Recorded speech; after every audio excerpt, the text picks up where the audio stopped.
Hey guys, আজকে আমি যাচ্ছিলাম একটা বার্থডে পার্টিতে। মেনলি বৌদি আমাকে বলেছিল, তো ওই কারণেই যাওয়াটা, নাহলে আমার যাওয়াই হতো না। তো যাওয়ার পরেই বৌদির মার সাথে দেখা হয়ে গেল, তারপরে আমরা চুটিয়ে ফুচকা খেয়ে নিলাম। তারপরে এইদিকে এসে আমি একটু ছবি টবি তুলছিলাম, আবার আমার সাথে সাথে সবাই এসে গেছিলো, তো সবার ছবি, ভিডিও, নাচ গান সবাই আড্ডা মারতে শুরু করে দিয়েছি।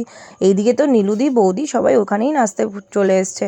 তারপরে তো ফুচকাটাকে নিয়েছিলাম, এনারই বার্থডেতে গেছিলাম, মিনি তো করবেই না। তারপরে যাই হোক, তারপরে আমরাই নাচানাচি শুরু করে দিয়েছি। এইদিকে আবার বৌদির এগুলো আমি একটু ঠিকঠাক করে দিচ্ছিলাম, তারপরে আমরা বসে বসেই নাচছি। নাচতে নাচতে তারপরে সবাই আস্তে আস্তে করছিলো, তো যাওয়ার টাইম হয়ে গেছিলো, তো ওদেরকে টাটা বাই বাই দিয়ে আমি খেতে বসে গেলাম। একটার পর একটা খেতে তো দিতেই আছি। মেনলি মাটন করেছিল, আমি মাটন খাই না। কেমন হয়েছে? ওইদিকে বৌদি কি বলছে? কিছু লাভ নেই, সুন্দর হয়ে কি লাভ? আর তো বিয়ে করতে পারবো না, একটাই বিয়ে করেছি। যাই হোক, এইদিকে তো আমি খাচ্ছি, মানে খেয়েই যাচ্ছি। চাটনি পাঁপড় নিয়ে নিয়েছি, তারপরে পাঁপড়গুলোও খাচ্ছিলাম। মিষ্টি এসে গেছিলো, মিষ্টিও নিয়ে নিয়েছি। মিষ্টি কি ছাড়া যায় বলো? তো এইদিকে আমি মিষ্টি খাচ্ছি, আর এইদিকে আমার বান্ধবী খেতে খেতে ক্লান্ত হয়ে পড়েছে, তাই হেলান দিয়েছে।